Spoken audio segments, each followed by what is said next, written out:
welcome to the very first episode of Freya's Free Practice Fridays, which is allegedly what this podcast is going to be named. Although currently taking submissions, there are some phenomenal ideas on Discord. Let's read a couple of those out. We might need some sound bites ready to go because there is a certain word that begins with F, which seems to be necessary when it comes to featuring on Freya's Free Practice Fridays. So there is the obvious Freya's Free Practice Fridays. There's also the Friday Female F1 Feelings Fest. Yes. There is also it's also the agreement at the end of that I just find phenomenal. We've also got Freya's Fun F1 Friday Flat Functioning Ferrari Fiat Factory Fiasco. I think that was your work potentially. I think that's James. actually my suggestion, wasn't it? Yeah. It's very late on a Wednesday lighting on Discord. Yes, very good by me. Mm-hmm. That's we my also favourite have, so far. Well, of course, not biased at all. And, of course, we do have Fuck Fat Zach Fridays, which I think might not age well. It's quite relevant to current feelings amongst many fans at the moment. So open to taking submissions. Anyone out there, whether it's on Discord, YouTube, or listening on Spotify or Apple Podcasts, any ideas? You are probably more creative than any of us, although we do love an alliteration. So if that doesn't feature in your Take that, Tommy. Free Practice Fridays, then no deal. Try again. In terms of how we thought these our Free Practice Fridays might go. First of all, just running through some news of the week. We're going to highlight some people in the F1 world who we might not hear from as frequently, and kind of talk about what the rundown has been and kind of fallout from previous weeks.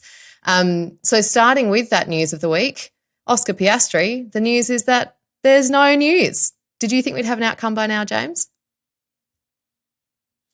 Well, it seems that everyone in the Formula One paddock were convinced that they would have something to talk about, especially one Will Buxton, who at the very start of the weekend warm-up video was like, we're going to have some news. And then by the end of it basically said, look, Lawrence Barretto is going to ride it at 5 past midnight after they finally released something. Look, I think there's probably a little bit of confusion around what the Contract Recognition Board actually is. From my understanding, it's a bunch of lawyers sitting around opening envelopes and talking about certain things. It's not necessarily like, Campy being up there as the judge and Tommy T and Munnis and you and me as the jury trying to decide on who's more correct. Exactly. I mean, in my mind, mentally, that is a phenomenal thing. And maybe actually, here is another idea, is Freya's Contract Recognition Board Fridays, where if you have anything you need to bring to the table, doesn't have to be to do with Formula One at all. Bring it to us, and she will have the judge, jury, executioner mindset for you, dear listener. But I think it's from my point of view, it's a very interesting time that we find ourselves in. The only thing that we know for certain at the moment is that Seb Vettel's leaving. Fernando Alonso is driving for Aston Martin in 2023 and beyond because he wouldn't have just done a one-year contract. And Daniel Ricciardo is not driving for McLaren. We don't know who's driving for McLaren. We don't know who's driving for Alpine alongside Esteban Ocon. And we don't know necessarily what Oscar Piastri is going to be doing. Now, there are many, many people now being thrown around for certain seats at different teams. Pierre Gasly for Alpine, for example. Colton Herta has now entered the frame as someone who potentially might have some interest from the Red Bull junior pool as well. But honestly, it's actually, I'm over it, Freya, if I'm honest. I'm sick of the clickbait headlines. I'm sick of F1. I've always been sick of F1 Twitter, but the nonsense is a little bit ridiculous. I think the sort of respect for Daniel Ricciardo needs to be first and foremost. As a DR defender, I'm going to say that. But he's got a couple of races now left with this team, 8 in total rather. And quite honestly, we need to be ready for maybe the thought that he is going to take a sabbatical or he's going to retire. And I said that earlier in the week on our review podcast of the Belgian Grand Prix. And he's not going to go to Haas. He's not going to go to Williams. He's not going to go to AlphaTauri. And considering all of those teams have a seat free next year, Alpine really is the only thing that makes sense for him. or he's back to just being exclusively a merchandise distributor, taking Freya all of your money every time he drops something via email. He does not need a $24 million buyout, because that's probably the amount that over the course of my lifetime I will spend on his merchandise. The best part about the recent drop is that it's climate friendly in my world. So, bucket hat, that's what I need in my life. I don't need another hoodie. So no, you need 2 hoodies exclusively, and that's it. 2 DR hoodies, no other merchandise for your when it gets down to, oh, it's very cold here. How warm is it, Freya? 28. Oh dear, chilly. Put them both on. Double layers. That's important. And I promise that in my recent purchasing spree, there were no track pants involved. They are not part of my purchase at all. I think what's amazing though, I think something that I think you need to get is that bucket hat though, and you need that's bucket done. hat so you can interchange lemons and lemons and beers. And beers. Yeah, I mean, I'm here for that. One has already been purchased. The other one, not far off, let's be honest. No, do you know what, though? You're completely right. It's getting absolutely ridiculous. Silly season is doing what it says on its tin, that is for sure. And I think what's funny, what I find kind of amazing, is that you start off in these kind of, with these kind of open seats, whatever it might be, and the obvious options are there. So, the Alpine seats opened up and everyone goes, oh, well, McLaren, have ditched Ricciardo. He's going to go back to Alpine. Oh, no, it's going to be Piastri, this, that, and the other. You've kind of got these obvious choices. I just find it amazing how quickly all of these people who weren't even in kind of the scope of questioning are suddenly up for grabs as well. It's like Colton Herta doesn't even have a super license. Gasly, he already has a contract. Like all of these people going, where is this coming from sometimes? Like, I mean, again, often they are based on tenuous links or conversations or, a driver's girlfriend wearing merch. And what does that mean? Hey, he's a reserve driver. Well, maybe George Russell's girlfriend is actually the next Alpine driver. I don't know. We could be seeing our first female F1 driver next year, and we'll see an inter-couple battle. I don't know. Like, that's about as sensible as it gets these days. So there's my hot tip to rival the quality of some of what we're hearing from Campy's hot tips as well. Oh no, I don't have my. We're not doing this live, so I don't have my sound effect board in front of me to press the hot tip. You must make a note to insert that hot tip sound bite. That's very disappointing for me. But I think everyone had hoped to have an outcome by now. I think there is that question of, well, what does this review board actually do, and what's the process of that? Because obviously it's not as simple as it sounds when it comes to the validity of a contract. And I think it's probably going to likely have something to do with whether or not he can essentially Piastri could get seconded to another team, and whether that was part of it, who knows. But obviously not as straightforward as we all thought it was going to be. Other news of the week, this barely qualifies as news, but hey, I'm putting it out there because it's great, is Russell George showing up in Daniel Ricciardo merch, which I'm absolutely here for. And I'm sure that made you go and buy something, James. Absolutely not. I've spent far too money on DR's previous releases to warrant any purchases of anything in him. Look, I need that VB bucket hat. I keep forgetting to purchase that. We should all do that together, because VB needs a lift after being spun off into lap 2 of that Grand Prix, which was a big shame for him for last weekend. But I think it's great. I think what it shows, and it's sort of the Daniel sitting by himself doing his warm-up routine along the pit wall, Mick Schumacher joining him, then Russell George joining him, and then Alex Albon coming and sitting with him too. I think what it shows is that this is a sport where people on the outside, the Netflix, the Twitterati, the other podcasts, including us probably to a point as well, and everyone loves a bit of drama. And in fact, there are some really good friendships and good relationships in amongst the paddock. I just think back to last year and what happened at the end of Abu Dhabi. You think about the drivers that came up to Lewis Hamilton, for example, afterwards. You had Seb Vettel come up, give him a bit of a hug. You had DR come up, give Angela a hug first, and then Lewis. You had Lando Norris come up, Mick Schumacher come up. These are guys who are getting absolutely crushed by Lewis Hamilton week in, week out. But we don't know who these people are. That is just the fact of the matter. That they are drivers, they're avatars of themselves on a racetrack, and that's fine. But I think behind closed doors, of course, they're certainly different. Maybe the younger generation of drivers is a little bit more open with us fans than the older one. And certainly I remember Mark Webber on one of the first episodes of Beyond the Grid was basically like, there's too much access to drivers these days. I remember when I was a driver and no one spoke to me. And I think there's probably some credit to that as well. And we're seeing maybe a little bit from the DR side. But what I would say is that he is very well respected amongst people all up and down the paddock. And I think a lot of people want to see him at least treated that way going forward, whether or not he has a Formula One drive. But it'll be interesting to see what merch Oscar Piastri wears in the next coming couple of races, I reckon. If he's allowed near the track at all, I think he's still in Enstone being locked up saying you can drive the simulator. I was about to say he's deep in somebody's bin. I don't know where, but it might take a while for him to emerge. So speaking about drivers and obviously the driver market, we did hear a little bit today, I suppose, we had the press conferences and heard from a few drivers in the media pen. There were some comments around seats and people who might be moving into those and preferences for them. One comment which we heard, which I thought was a bit bizarre really, was from Ocon when he was asked if he had a preference for who he would race with as a team member next year. Now, when he first said this, I actually thought he was joking because Mick was sitting right next to him. He kind of had a bit of a laughing, jovial tone, and he said, "Oh, well, if it was up to me, I'd be racing next to Mick.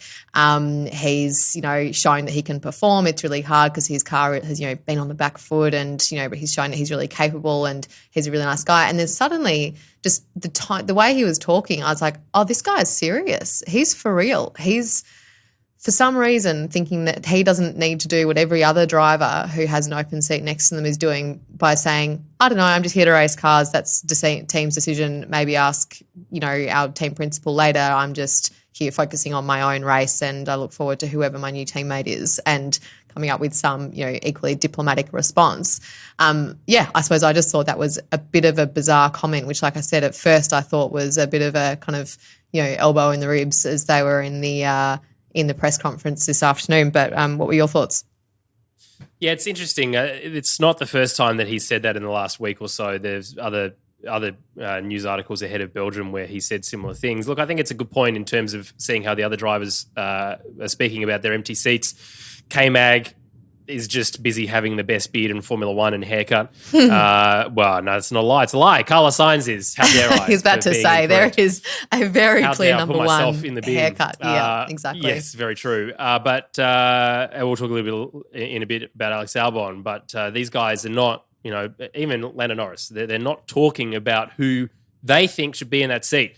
As Lawrence Barretto said and as Jolyon Palmer said, it's nothing to do with Ocon. And it is only fueling unnecessary rumours and pressures for people because at the end of the day, he is setting up Mick Schumacher for failure because there is just absolutely no way Mick Schumacher takes that seat ahead of Daniel Ricciardo, Pierre Gasly, or even Oscar Piastri. And I think it's unfortunate because it's unlikely Mick is going to continue with Haas next year. There's conversations about Antonio Giovinazzi taking his position. Of course, Giovinazzi is lined up, I'm pretty sure, for this weekend for a free practice session, or maybe it was last weekend, I can't remember. But either way, there is some time for him to come back into the sport, and he'll do a full K-Mag after going to a really disappointing, pointless, as Buxton said, in both sense of the word, Formula E round for last year and the early this year. But I think for Mick, it's... maybe that's what he's got left is friends of his in the paddock. We were talking a little bit before about how people are supporting DR, and I suppose in the same vein, it's nice that Ocon is supporting Mick in that same way. It's very different to sitting with him or sort of wearing merchandise or something similar to that. So I think from that point of view, it was a bit odd. Probably also Esteban will be really considering his position, noting all of these contracts that are being torn up effectively or changed. His contract is to 2024, and I still have no idea why Alpine made that decision to sign him for such a long period of time. It wouldn't surprise me if he's really starting to look over his shoulder now and maybe thinking, maybe not next year, certainly because they need a little bit of, sort of continuity, and make up some words, some continuity from this year of this car going into 2024. But there's absolutely no reason to me why he should be signed for any longer than that. He's a good enough driver, sure, but he's not amazing.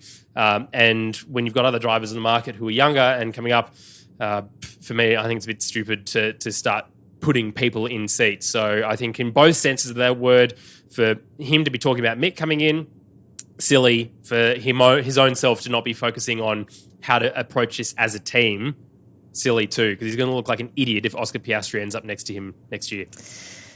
Let's continuality on the idea of kind of those, thank you, driver relationships. Lando got posed the question about kind of the basis of his relationship with Carlos Sainz, and I actually thought that was quite interesting. It was a bit interesting question to ask in a press conference. It seemed a bit left field, but there was, I think, a bit of an insightful response there in terms, and this is very much talking about Lando's relationship with Carlos, and has that changed since they've not been teammates and that type of thing. And they both actually provided some context, which I think, it's just good to bear in mind for all of us as spectators, whereby Carlos actually said, look, I think we're actually better friends now that we're not teammates anymore, because there is that whole teammate thing as long as you're racing alongside somebody whereby they are ultimately your number one competitor, but you're kind of forced to take on this, collaborative, I suppose, not facade necessarily, because you do hear about teammates kind of helping each other out and helping each other to get established within the team, because it's good for the whole team,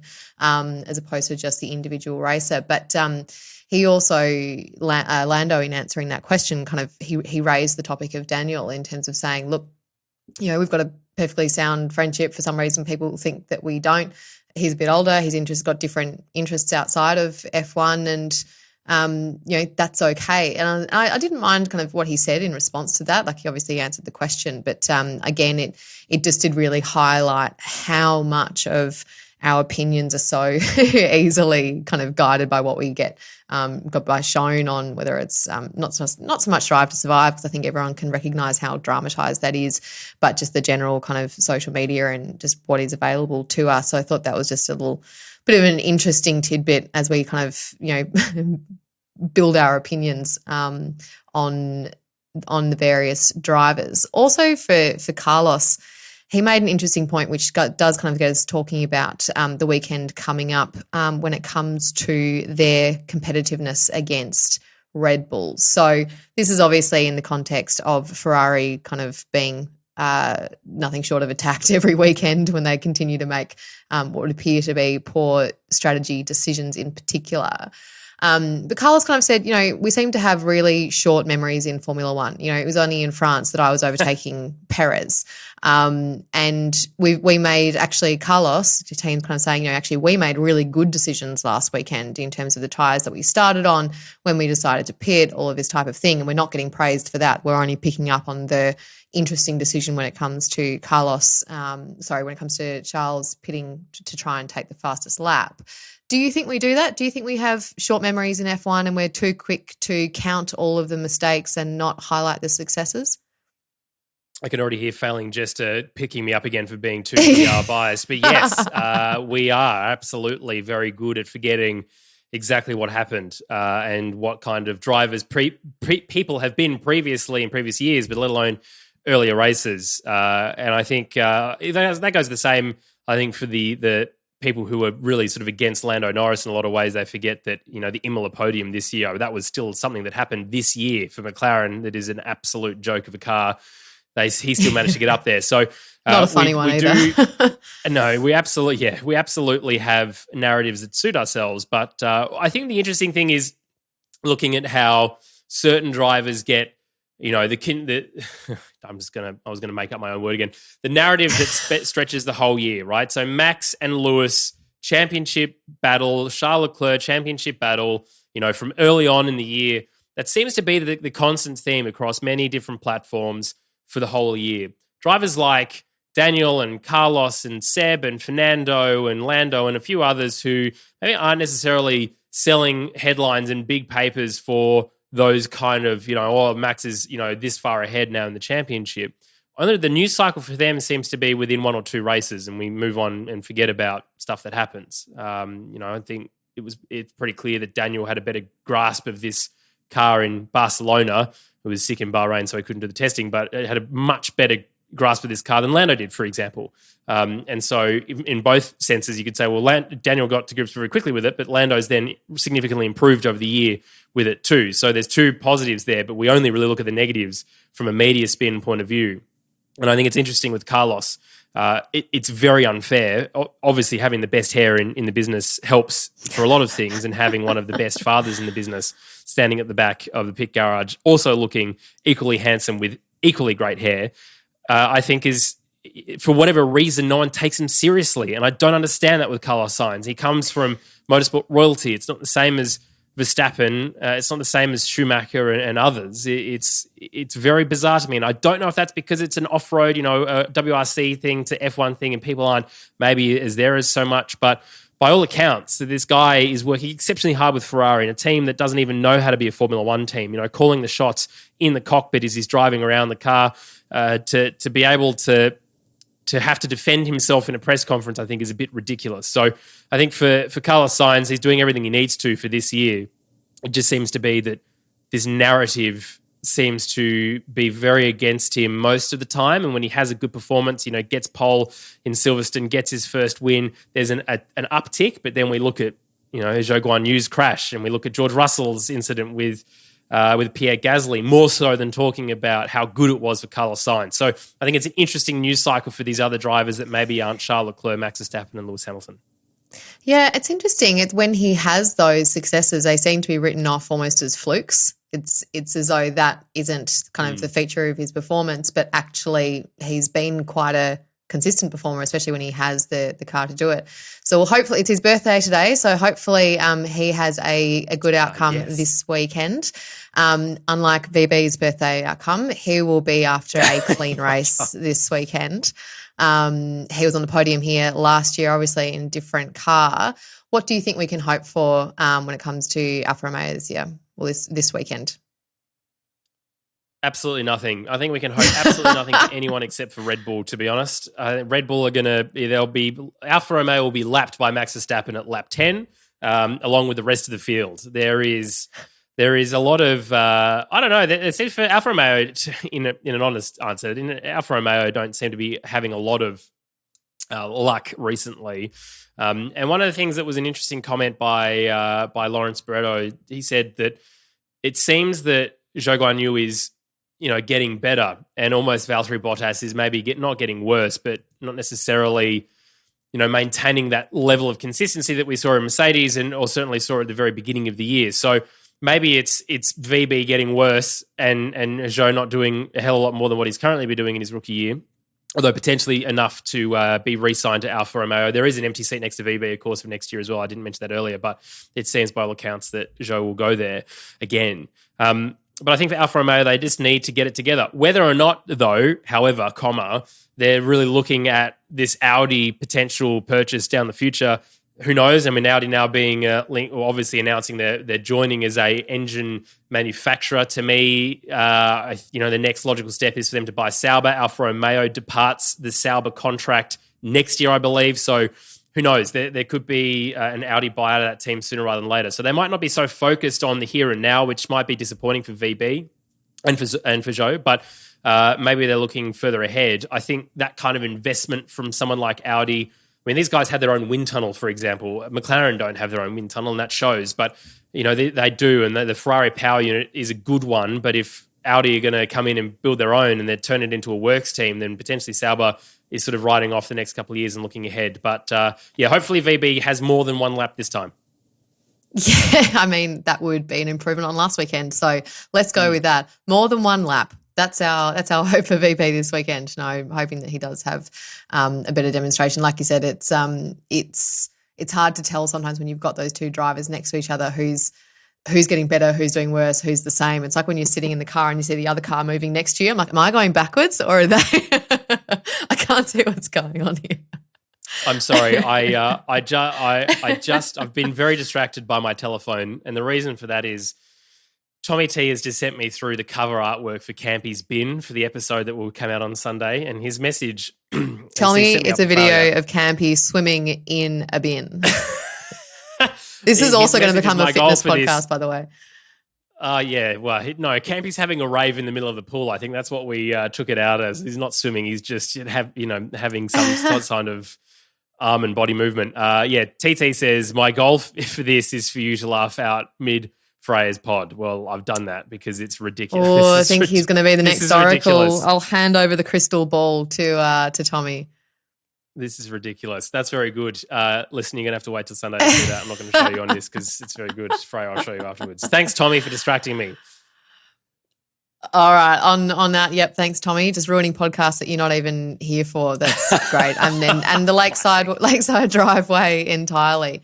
Talking about the Lakeside Driveway, we've got some amazing supporters. Okay. James, do you want to tell us about them?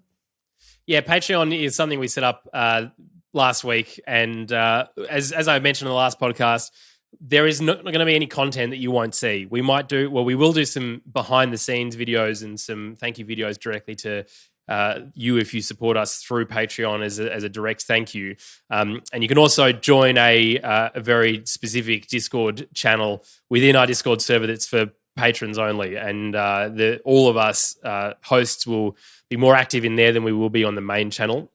It gives us a few more people to focus on rather than the epic amount of messages that happen over a race weekend, which is always good, and I'm still on there. But it's it's more focused. And look, a massive thank you to Mark K, John B, who has not only supported the show but also given Campy a beanie, a bucket hat. Ross and Melinda, the four of you, absolute superstars. Thank you so much for that. You're all out of the bin. That is the name of the tier of that support. You're out of the bin. So that's an official. You're out of the bin. I don't have any stickers for that, but if I had one, I would give you that. And if you want to support the show, look, this is the second and the third podcast that will be coming out each week. You'll hear Tuesday mornings, Fridays, and Sunday mornings. We'll do regular content. Doesn't matter where we are in the world. We'll make sure that it reaches your ears so you've got more F1 stuff to talk about. And I love this podcast, Pete, to be honest, because there's so much that happens in the very lead up, those media Thursdays that we never really get to speak about because it's overshadowed by an accident in free practice or qualifying. So it's really good to be able to really have some time to talk about that. So if you like this sort of style, you can consider subscribing, of course, to YouTube. That always helps. Getting over 1,000 subscribers on YouTube is a big thing for us. It doesn't cost you anything. It's just a click, and you can help us in that respect. But yes, if you want to give your hard-earned dollary dues from wherever they are in the world, US dollary dues, Canadian dollary dues, all currencies. British pound dollary dues. Yes, exactly right. We appreciate it a lot. So you guys are absolute legends. Thank you for being the first four in our Patreon. We'll get back to Freya's, whatever that podcast is called, in just a moment. But I want to tell you a little bit about our sponsor for this episode, NordVPN. Now, NordVPN is a product that I use. I've used it for years. And as I mentioned on our last episode, it's taken quite a few attempts by many companies to try and get in touch to get some sponsorship on this podcast. But as we move through and do new podcast episodes and series like this one, we need to start thinking a little bit more about that. So a massive thank you to Nord for sponsoring this podcast, but you might not know that Nord allows you to watch content all over the world, no matter where you are. So if you like Freya and you're in the Cayman Islands and you want to maybe watch something back here in Australia, if you get a little bit homesick, all you need to do is quite simply jump into the NordVPN app and select a country different to the one that you're in to be able to watch that content. For us, it might be the US or the UK, or if I'm traveling, I know that I can watch content back here in Australia. And of course, there is an absolute thing about having a peace of mind about your security. As I mentioned, I travel quite a bit to the point where in a couple of days, I'm hopping back on an aeroplane again and going across to London. Now, when I do that and I go through different terminals and lounges and sitting in random cafes in London on all kinds of Wi-Fi, because who can be bothered buying a SIM card, am I right? You need to make sure that your data's not being stolen and sold. It's just one of those things. And NordVPN has been honestly the easiest for that for me as I've been traveling. Now, there's a special deal at the moment. If you use the code Lakeside Drive at NordVPN, you'll get 2 years at a massively discounted rate and 4 months free. 4 months free. Unbelievable value with that. Simply head to nordvpn.com/Lakeside Drive. You can find the link in the description below, and you'll be able to see locked content from wherever you are in the world. You'll be secure as you surf the internet, and you can have your info encrypted, of course, and you'll receive threat protection. So when you download something, if there's something that's been a bit dodgy, doesn't matter if you have other virus software, NordVPN will help you out and give you a warning. Go to nordvpn.com/Lakeside Drive to receive an epic discount. And again, thank you NordVPN for sponsoring this podcast. Now, let's get back to it. All right, so another feature of Freya's Free Practice Fridays, which is currently free-falling when in the name department, but we'll get there eventually, is our feature profiles. So we know that there's so many people involved, not just in Formula 1, but Formula 2 and Formula 3. And some people we get to hear lots about. We know their stories really well, and there's probably not that much more to share really. But we also have a lot of people either behind the scenes, Formula 2, Formula 3 racers, as in drivers, who we don't hear so much about and spend less time in the spotlight. Now, in the last couple of weeks, there was a really exciting announcement, which was Tatiana Calderon, who is back in Formula 2 for the rest of this season, racing for Chery Racing Systems, which no one, including Tatiana, saw coming. And we'll get to the story of how she kind of got the call to get in that seat in a minute. But she is the only woman to ever have raced in Formula 2. So we thought we'd do a bit of a highlight on Tatiana to hear about what her racing kind of experience has been and how she's ended up in Formula 2. And as I was doing a bit of research for this, James, I looked through this and I was like, right, so is there a series that she hasn't raced in? I'm thinking maybe we should just get her in Extreme E. Why not add that to the list? She has raced all over the place and in so many different series. So she's a Colombian racing driver, 29 at the moment, and started karting in 2005. Was the first female to win a Colombian national karting title, and then kind of really took a step into racing properly in 2009 in terms of her first kind of real go. And it was in 2010 when she made her appearance in Star Mazda series in the US. Now, what's really interesting from here on in is that she's kind of been described, she always has this question asked about her about really is she any good? And it's a really interesting question, I think, because it's not necessarily a question that we ask about many other people, and in particular kind of male racing drivers, because her race finishes across all these different series kind of at best kind of sit around the 6th, 7th mark, but all go all the way down to 21st and 22nd, depending on how many competitors there were. And I just find it really interesting that that's even a conversation that we have. And I just wonder if it was anybody else would be having that question. But it does kind of start there in that first race in 2010. Didn't do super well. I think 10th in the championship overall, but didn't seem to faze her too much. And her goal was IndyCar, absolutely. But following the horrific crash in 2011, really led her away from the series, although it sounds like in interviews with her, it's really led her parents away from that series, and understandably so when you see the kind of the fatal outcome of that accident which happened. But the next step for her was to move over to Europe, which is obviously pretty common for a lot of people who are trying to build their careers in motorsport. So she started competing part-time in European F3 Open Series from 2011 to 2015. Again, pretty mixed results, and what you'd kind of describe as average. It's an interesting one, like I said, when it comes to the questions that kind of hang over a driver's career. But over those 4 years, very, very mixed results. What was really interesting, and a lot of think a lot of people were quite surprised by potentially, was in 2017 when she became a F1 development driver for Sauber. And then ultimately test driver became Alfa Romeo Sauber, and has been working with them for the last couple of years, between 2017, 2019, ultimately landing in Formula 2 as the first female Formula 2 driver. in a pink car, no less, which I'm just not sure if, that was, in a way I kind of go, is actually the best looks occasionally, in terms of, but then maybe that's how stars align. It was a tough start to the season. She really said that she kind of struggled with the car from the get-go. But still within that season, Baku, first female driver to lead a race in Formula 2, which again, I think whilst you have these questions that can overshadow a career when it comes to ultimately, and we'll just say it, mediocre results on paper, still setting so many, achievements and being the first person to do these things, which is still incredible. And I think anybody who is kind of at the forefront of trying to achieve these things, for any reason, them being the first person to do it in any category, so to speak, is always going to be hard. Not to mention the fact that she was racing alongside Antoine Hubert, which obviously would have been just an immensely challenging experience for her, not only because of the emotional turmoil that she would have experienced in that first season, but then, he was a phenomenal driver. So she had a very tough, kind of benchmark set for her. So really interesting now, because back in Formula 2, she feels like she left with unfinished business after she exited after that season, where her best finish was 11th, I think.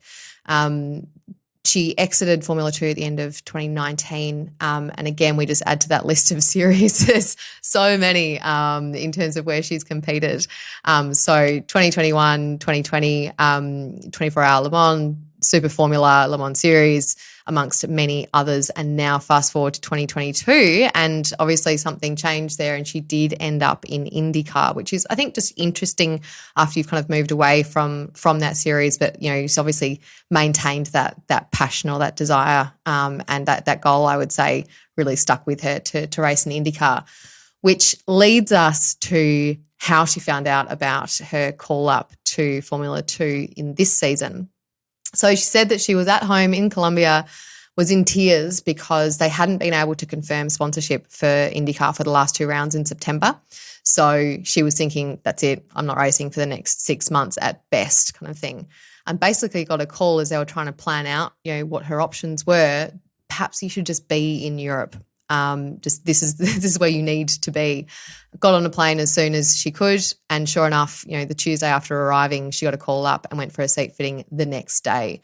Now, what's interesting is that she also tested with them back in 2018, and due to that, she's like, there were some things that were actually already ready for me to go, basically. And even back then, she was kind of saying that she immediately clicked with the car as well as the team. So we'll see how she goes these last couple of races. Obviously, she's coming in mid-season, which is going to be really, really difficult.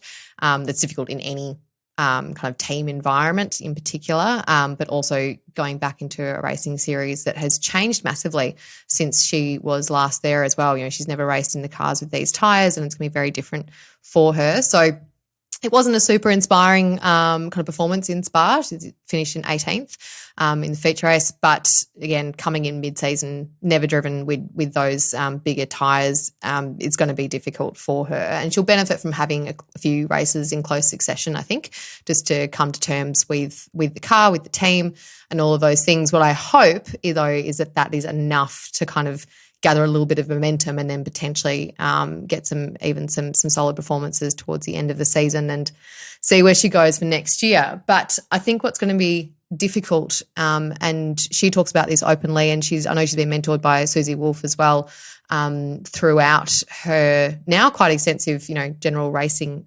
career, is for people who are involved in coaching, mentoring, training, and then working alongside female racing drivers is just how different they are. And she talks about it in terms of saying, this isn't about the idea that, males and females are all the same and capable of the same things. She's like, we're all capable of amazing stuff, but we are different, and that's okay. And we don't need to make a big deal of it. I just need you to understand it, which I thought was an interesting way to put it. But from an athlete perspective, we're talking about things like, physical differences, obviously, hormonal differences. We think differently, how you cognitively process information can be quite different, which when it comes to a sport like Formula 2, where we know there's a lot of both physical but also neuro training involved. That cognitive load, when you're under physical load as well, is going to be quite different in terms of how you would approach that training with a female. And she's kind of said, there's lots of people who know how to train men, but they don't know how to train women for the same sport, which just is an, again, interesting idea, and could present a new challenge to any trainers out there who are looking to diversify their clientele potentially. But, again, even in sports like Formula, with any motorsport racing, things like seat position and stuff like that, because our body shapes are different.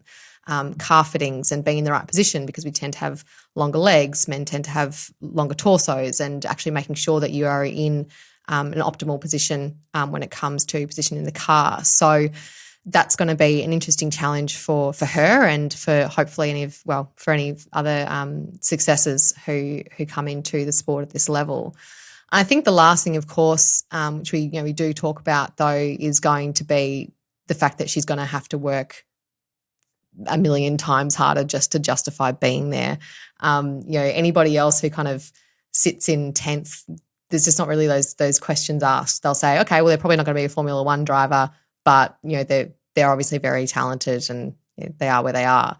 Whereas for her, it's always going to be that question of, should you even be racing? So I think, she is doing the hard work for a lot of women in the future who want to race at this level. And that's where I go back to my point earlier of kind of saying, it's going to be easy for her race results on paper to overshadow the quite amazing achievements that she's made for women in motorsport. So very interesting to see how she goes for the rest of the season. And, if we see her again in Formula 2 next year.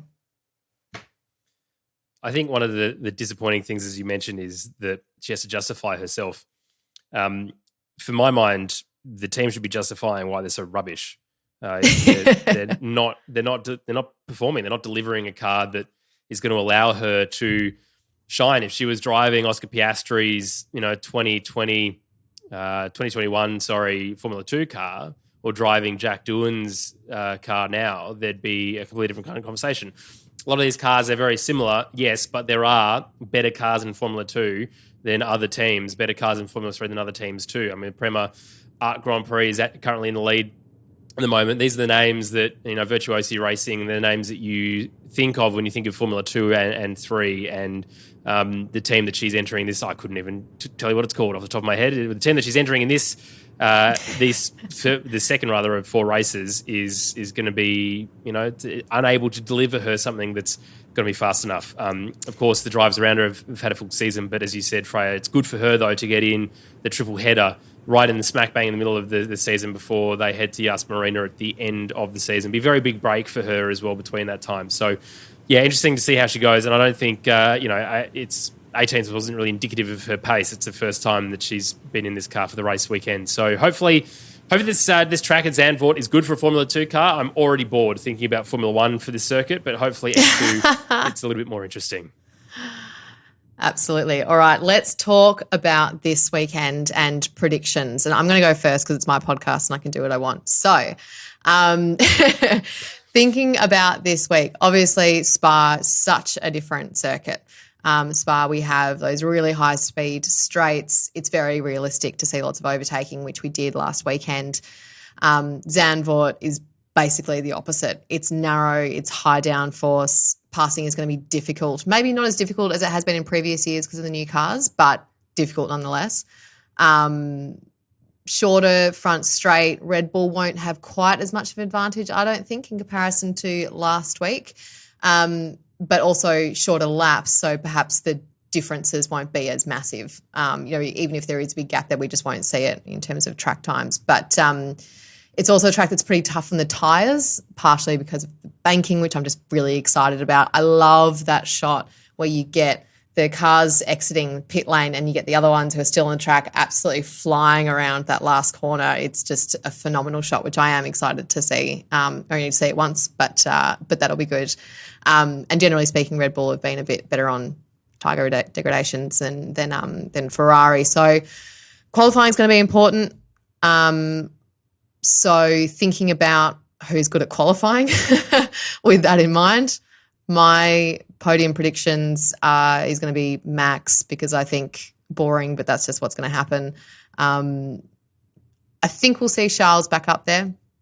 I think so. I'm going Max, Charles, and then George for me. And then come the race, in terms of what's going to happen, Hamilton's going to lose his tyres on like lap 6. Latifi is going to remain the only driver with no points and will prove once again that back markers are as dangerous as anybody else when it comes to ruining your race. Yeah. What do you think? Yeah, there's no doubt in my mind that Max Verstappen is winning this, to the point where I've remembered and have selected him as my mega driver for this weekend in fantasy. How inspired of you. The home crowd advantage. Yes, also for you, tell me you're Dutch without telling me you're Dutch. I think George will probably get it together a little bit better than last weekend. I think as he said, he went out too hard on tyres and could have managed a little better. So I think he'll be more competitive this weekend. Ferrari will be useless at anything they try and do. So I think while the pace for Charles or Carlos will be there, one of the cars will catch on fire and the tyre strategy will go wrong with the other one. So that'll put them around 4th or 5th. I think a car to watch is Fernando Alonso, to be honest. That car is incredibly good. And noting other problems that other teams are having, Ferrari, potentially Mercedes, potentially that second Red Bull, potentially Max. I mean, we still haven't sorted out all these gremlins, I don't think, with the Red Bull powertrains yet. So there's still potential for something to go wrong. McLaren will be rubbish. Aston Martin will be rubbish. Williams will be rubbish. Haas will be okay. Alpine will be better than okay. AlphaTauri will be rubbish. And sounds like your bin is getting pretty full as well over there. But look, none of this really matters because we're not going to be able to see the race because of the orange smoke. So that's right. Maybe Alonso will win and we won't even know about it. But it's a track that's all about driver risks and being willing to take those risks and, just how flat out they take it through those banked corners. You've got an open DRS for, I think, turn 10. And so, that all sets it up for Alonso just doing whatever the hell he wants, which could be an interesting outcome. Seriously, yeah. And I think just finding inside lines where, there's only been one Formula One event at this track in the last, couple of years. So I think the fact that the cars are completely different from last year, the data is completely out the window all over again. And for them, they'll be looking at what they can actually do in terms of racing lines. And Fernando Alonso is at one with that Alpine at the moment. So the opening lap, I think, is going to be pretty impressive by him. In qualifying, he's going to be able to, take some more risks. And again, because it doesn't have to be in the thought process of putting myself up against a younger driver to claim my worth of the seat next year, I think he's more relaxed, which is only going to make him faster for this weekend. So Nando is absolutely the one to watch in my mind because Max will be too busy through the bloody smoke of all of the canisters of flares that exist in the Netherlands will be opened on lap 1 of that Grand Prix. Absolutely. All right. Well, that's it for this week. And if you listen to any of those predictions, then you should just bet on the opposite because we're always wrong. But that's it for the first episode of Fabulous Freya's Fantastic Formula One Fridays. Feel free to come up with something better, please. Don't forget, though, that you can support the show by either subscribing to our YouTube channel, grabbing some merchandise, grabbing a NordVPN subscription, or jumping onto our Patreon link via the link in our bio. Thanks, James. Thank you, Freya, for having me on whatever this is called. No worries. See you next week.